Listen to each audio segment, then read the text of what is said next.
Please subscribe my channel.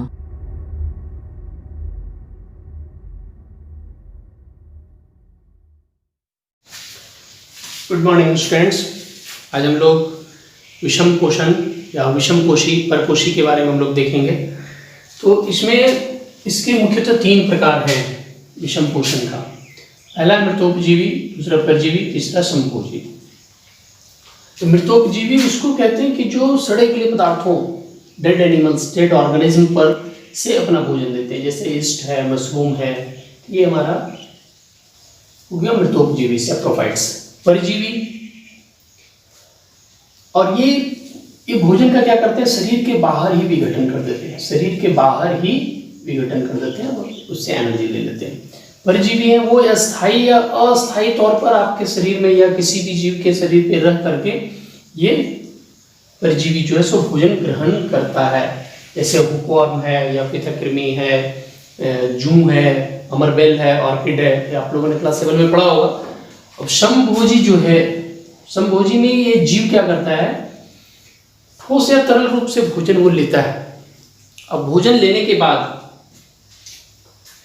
इसकी पहली प्रक्रिया है इंजेशन, ठीक है, यानी अंतर्ग्रहण, फिर पाचन, फिर अवशोषण और फिर बहिष्करण या इजेशन। इंजेशन, डाइजेशन, एब्जॉर्प्शन और इजेशन। यानी ये अंतर्ग्रहण करेगा भोजन को, फिर इसका पाचन होगा और अवशोषण होगा, और अवशोषण के बाद बहिष्करण होगा।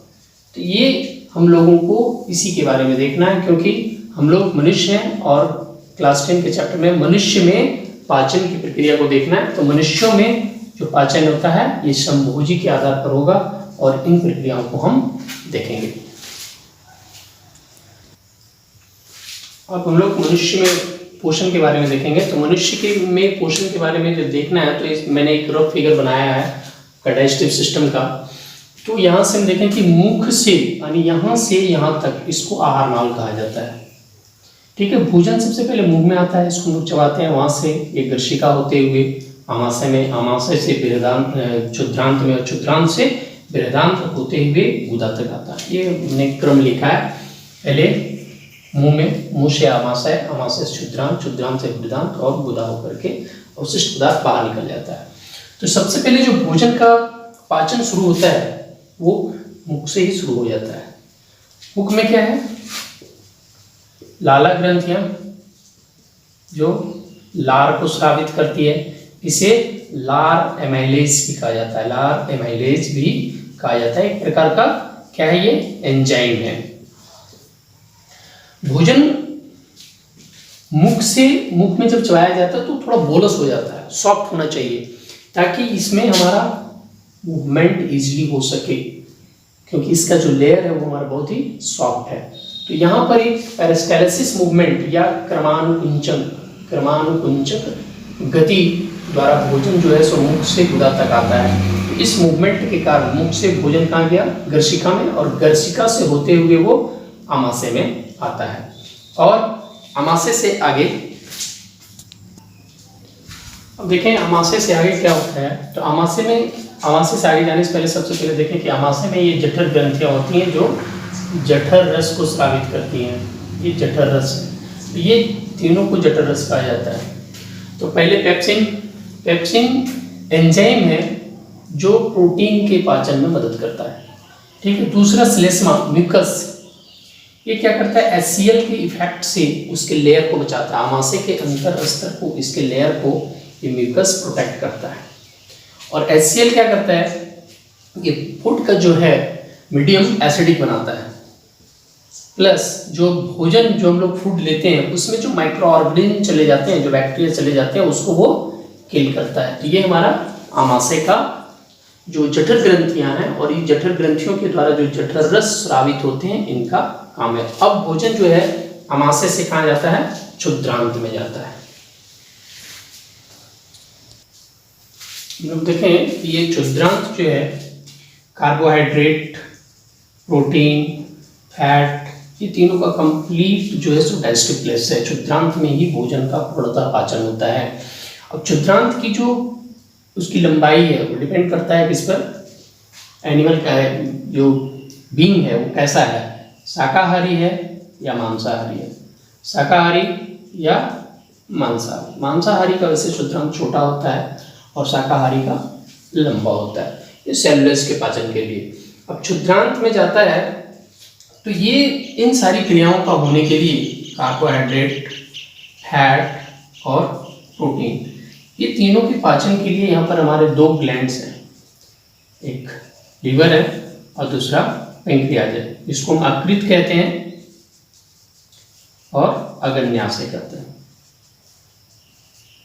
तो अकृत क्या देता है, पीतरस देता है, और पीतरस कहाँ जाके जमा होता है, गॉल ब्लैडर में, पीत की थैली में। और पीतरस जो जाता है वो कहाँ जाता है, क्षुद्रांत में जो भोजन का जो पाचन होता है, तो आमाशय से जो भोजन आता है उसका माध्यम क्या होता है, अम्लीय होता है, और इस अम्लीय माध्यम को पीत रस के द्वारा, पीत के द्वारा ये क्या करता है, इसे क्षारीय कर देता है, क्षारीय कर देता है। तथा जो इस भोजन में जो आते हैं फैट्स, जो लोग फूड ले रहे हैं वो कार्बोहाइड्रेट, प्रोटीन, फैट, तो फैट को क्या करता है, ये एमल्सिफाइड कर देता है, एमल्सिफिकेशन करता है। और वहां से अब हमारा ये अग्न्याशय है। अब अग्न्याशय क्या करता है, ये हमारा ट्रिप्सिन एंजाइम देता है, एमाइलेज देता है, तो लाइपेज देता है। तो यहाँ पर जो फैट गया था उसके लार्ज मॉलिक्यूल्स को स्मॉल कर दिया।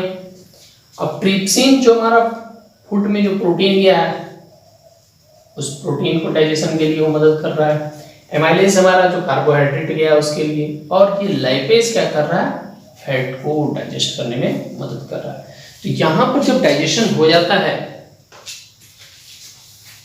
डाइजेशन जब हो जाता है इसका, तो इसे हमारे जो क्षुद्रांत हैं, क्षुद्रांत में ये फिंगर लाइक प्रोजेक्शंस होते हैं बिली, जो क्या करते हैं, ये सरफेस एरिया को बढ़ा देते हैं और डाइजेशन को इजी कर देते हैं, पाचन को इजी कर देते हैं। और पाचन के साथ साथ ये हमारा जो है ये डाइजेस्टिव मटेरियल है, जो मेन न्यूट्रिएंट्स है उसको वो एब्जॉर्ब कर लेता है, और एब्जॉर्ब करके कहाँ चला जाता है, ब्लड में।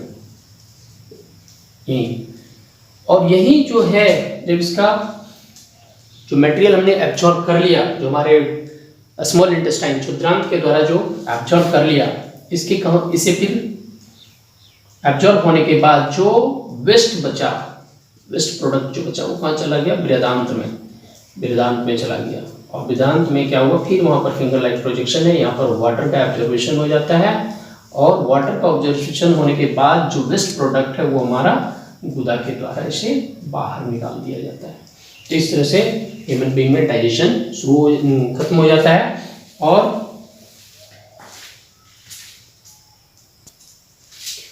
क्षुद्रांत की भीति में अंदर उसके लेयर में ग्रंथियां होती हैं, वो ग्रंथि क्या करता है, प्रोटीन को एमिनो अम्ल में तोड़ देता है, कार्बोहाइड्रेट को ग्लूकोज में, तथा वसा को वसीय अम्ल और ग्लिसरॉल में तोड़ देता है, और अंततः पाचन